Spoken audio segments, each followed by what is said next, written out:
Yo, what is up guys? It's Pedro here, and in today's video I will be talking about if the Washington football team should consider signing linebacker Kyle Van Noy, who the Dolphins are moving on from. So if you guys are new, make sure to subscribe for Washington and NFL content, and also make sure to hit that like button. It helps out the channel a ton. So let's get right into the video. Okay, so it was reported earlier today that the Miami Dolphins were going to release Kyle Van Noy, but it came out later after that from Cameron Wolfe, who covers the Dolphins, that they're still exploring the trade market with him. And if, nothing happens with that, if they can't find a trade partner, which is probably likely since this information is already out, then he will be released. So it looks like he's going to be released. And, obviously, linebacker is a big need for the Washington football team, although he is more of an outside linebacker. But, he has some versatility, has played a little bit of inside linebacker before, so and there's some connection here with the Washington football team. Kyle Van Noy was selected in the second round of the 2014 NFL draft by the Lions, and of course GM Martin Mayhew was the GM in Detroit who drafted him. He started 56 games over the past 4 seasons with the Dolphins and with the Patriots. And here's an article, or not an article, a quote from Martin Mayhew, when he did trade up to go ahead and get Kyle Van Noy. So here's, a quote from a presser after the Lions drafted Kyle Van Noy, and this is obviously Martin Mayhew, and he said, "We're excited about Kyle Van Noy. This guy is very versatile, very productive. When you put him on, he's going to be chasing down ball carriers. He's got a lot of range, makes plays on the ball in the passing game, sacks the quarterback. He's just really, really productive and versatile. I think he's going to be a great fit for a defense."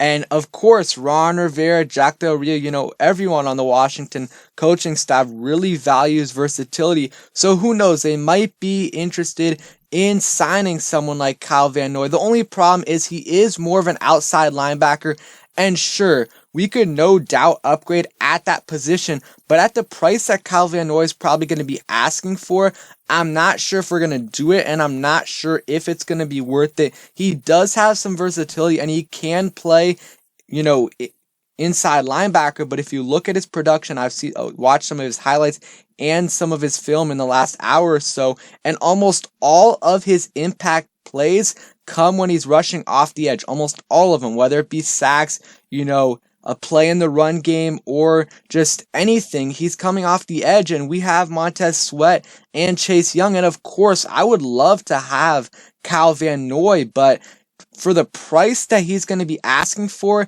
and is he really going to be wanting to play on a defense where he's not going to be able to do what he's best at? And he's not that great in coverage, or at least he wasn't very good in coverage this past year. I think he allowed 21 completions out of 24 attempts and 87.5% completion percentage. Not great at all. Allowed an 101 pass rating, and he was playing a little bit through injury, but still not great to see. And he had a 15% missed tackling percentage, which is also not too great, but he had 6 sacks this year, had a bunch of, quarterback pressures, had a solid season for the Dolphins. Not as good as his 2019 season or the year before that, or, similar to his 2018 year, but I just don't know. And, especially if you have to trade for him, because like I said, it's not confirmed yet if he's released. If they can't find a trade partner for him, then he will be released, and that's going to be more enticing for a team like Washington. But if you have to trade for him, not only are you going to have to give up draft capital, but also you're going to have to take on his contract, and his contract is pretty big, so I don't want to trade for him. But if we sign him for a cheaper deal, I think it's fine, because we're still going to have opportunities for him, to come off the edge, because if, Ryan Kerrigan, we're probably going to move on from him. Same thing with Ryan Anderson. He's probably going to need some depth coming off the edge, and he'll probably get a lot of playing time if he does that. If Chase Young or Montez Sweat, if they get injured, or if they need a breather, they're not on the field 100% of the time. Kerrigan got a solid amount of snaps last year, and I'm sure if we signed Kyle Van Noy, he would get even more. And obviously, they would be, Jack Del Rio would have to be creative and use him in different ways, because you're going to have to pay him a solid amount if he's going to sign here.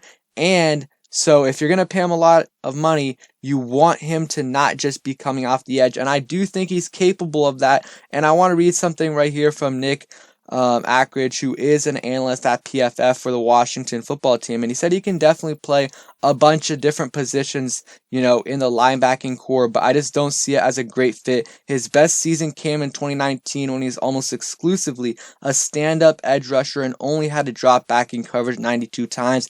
He also hasn't played outside of that Belichick 3-4 scheme since 2016. So again, I would be okay with it for a cheaper deal, but I definitely wouldn't pay, what his contract is right now, like $9 or $10 million per year.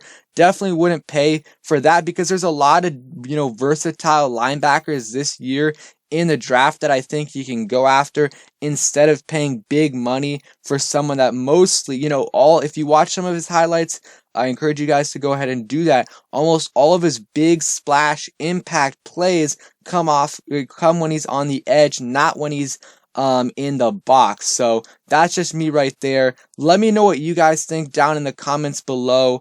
And yeah, let me know how much you would be willing to pay for him, and if you would even want to sign him at all. So thank you guys for watching. Hope you guys enjoyed the video. If you did, please make sure to subscribe if you guys are new, and peace.